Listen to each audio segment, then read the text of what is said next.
Esme Şerif'i vurmuş. Hem de göğsünden. Göğsünden vurmuş onu. Ben ne dedim? Şerif'i vurdu. Allah Allah ya. Ettim onu. Maşallah baba. Esme nasıl vurdu Şerif'i? Esma vurmadı ki ben. Ben vurmadım, kim vurdu? Ben vurdum. İyi fışkı yedim. Ha ben de yedim. Savcı pek inanmamış gibi. Bakalım.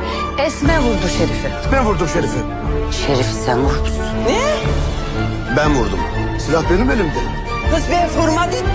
Benim ruhsatlı silahım. Esma'yı satarsanız sizi yakarım biliyorsunuz. Esme Fırtına nerede?